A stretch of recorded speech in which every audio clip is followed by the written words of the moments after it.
Hello friends, அஸ்ஸலாமு அலைக்கும். நாங்கள் இன்றைக்கி நல்ல ஈஸியான மெத்தடில் ஈவினிங் ஸ்நாக் எப்படி செய்கிறேன்னு பார்ப்போம். இது செய்கிறதுக்கு மிச்சம் பொருள் தேவையில்லை ஃப்ரெண்ட்ஸ். கிழங்கும் அது கூடவே கடலை மாவும் இருந்தாலே போதும். நல்ல டேஸ்ட்டாக செஞ்சிடலாம். சின்ன புள்ளையெல்லாம் நல்லா விரும்பி சாப்பிடும். வாங்க ஃப்ரெண்ட்ஸ், இப்போ இது எப்படி செய்கிறேன்னு பார்ப்போம். நான் இது செய்கிறதுக்கு 2 கிழங்கு எடுத்துக்கிறேன். இது சரியாக 300 கிராமிக்கு. இதை இந்த மாதிரி சின்ன பீஸாக கட் பண்ணி எடுத்துக்கோங்க. நீங்கள் எந்த அளவுக்கு சின்ன பீஸாக கட் பண்ணுறீங்களோ அந்த அளவுக்கு கிழங்கு ஃப்ரை பண்ணக்குள்ளே குயிக்காக ஃப்ரை ஆகி வந்துடும். இது கூடவே வெங்காயம் 1 வெங்காயம் எடுத்துக்கிறேன். நீங்கள் எந்த அளவுக்கு கிழங்கு எடுத்தீங்களோ அந்த ஒரு கிழங்குட சைஸுக்கு வாரத்துக்கு மாதிரி 1 வெங்காயம் பார்த்து எடுத்துக்கோங்க. இதே மாதிரி சின்ன பீஸாக கட் பண்ணி வச்சுக்கிறேன். இதோட கடலைமா எடுத்துக்கிறேன். கடலைமா 1 கப்பும் கூடவே கருவேப்பிலையும் கொஞ்சம் பச்சை பச்சைக்கும் வெட்டி எடுத்துக்கிறேன்.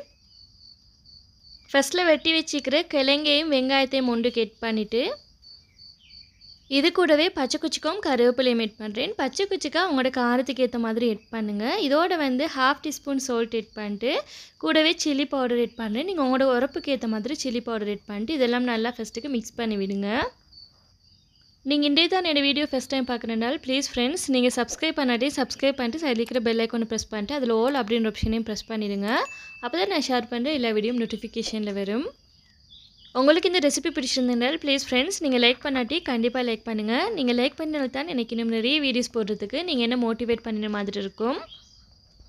இந்த மாதிரி நல்லா மிக்ஸ் பண்ணி விட்டதுக்கப்புறமா 1 கப் கடலை மாவை கொஞ்சம் கொஞ்சமாக எட் பண்ணிட்டு இதை நல்லா மிக்ஸ் பண்ணி விடுறேன். இந்த கிழங்குலையும் வெங்காயத்துலேயும் இது நல்லா மிக்ஸ் ஆகி வரணும்.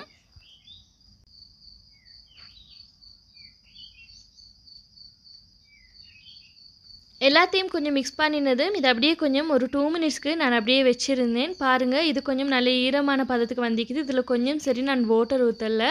இந்த வெங்காயத்துலேயும் கிழங்குலையும் மீக்கிற அந்த தண்ணி கொஞ்சம் ஈரமாகி இந்த கடலை மாவுமே கொஞ்சம் ஈரமான பதத்துக்கு வந்திக்குது. இப்போ நாங்கள் இதில் கொஞ்சம் தான் வாட்டர் எட் பண்ணணும். கூடுதலாக வாட்டர் எட் பண்ணிட்டேன்றாலும் நாங்கள் இதை போட்டு ஃப்ரை பண்ணக்குள்ளைக்கு அந்த சரியான ஷேப் பிடிக்கிறதுக்கு எனக்கு வராது. உங்களுக்கு பார்க்கக்குள்ளைக்கு விளங்கும். இதில் நான் கொஞ்சம் தான் வாட்டர் எட் பண்ணுறேன்.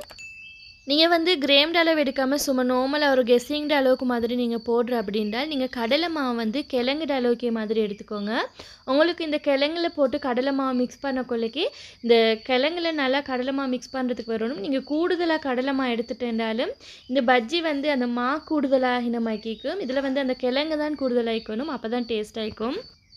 பாருங்கள், இது இந்த மாதிரி கொஞ்சம் ஷேப் பிடிச்சி வச்சுட்டு இதை அப்படியே ஃப்ரை பண்ணி எடுக்கிறேன். ஸ்டவ்வை நல்லா லோ ஃப்ளேமில் வச்சுட்டு இதை ஃப்ரை பண்ணி எடுங்க. கிழங்கு நல்லா வெந்து நல்லா ப்ரௌன் கலர் ஆகும் வரைக்கும் இதை ஃப்ரை பண்ணி எடுக்கணும். நீங்கள் கட்டாயம் ஒரு தடவையாலும் இந்த ரெசிபியை ட்ரை பண்ணி பாருங்கள் ஃப்ரெண்ட்ஸ். இது நல்ல டேஸ்ட்டாக வரும். நீங்கள் கடலைமா எட் பண்ணக்குள்ளைக்கு கிழங்குட அளவுக்கு மாதிரி எடுங்க. கூடுதலாக கடலைமா எடுத்துகிட்டு இருந்தால் இதோட டேஸ்ட் டிஃப்ரெண்ட் ஆகிடும்.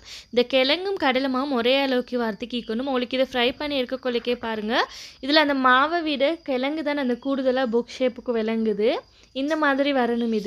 இவ்வளோ தான் ஃப்ரெண்ட்ஸ் இந்த ரெசிபி. நீங்களும் ட்ரை பண்ணி பாருங்கள். இது நல்ல டேஸ்ட்டாகவே வரும். நீங்களும் ட்ரை பண்ணி பார்த்துட்டு எப்படி கமெண்ட்டில் சொல்லுங்கள். இந்த ரெசிபி உங்களுக்கு பிடிச்சிருந்தனால ப்ளீஸ் ஃப்ரெண்ட்ஸ் லைக் பண்ணுங்கள், ஷேர் பண்ணுங்கள், கமெண்ட் பண்ணுங்கள். மறக்காமல் சப்ஸ்கிரைப் பண்ணிட்டு சைடில் இருக்கிற பெல் ஐக்கானை ப்ரெஸ் பண்ணிவிடுங்க. தேங்க்ஸ் ஃபார் வாட்சிங்.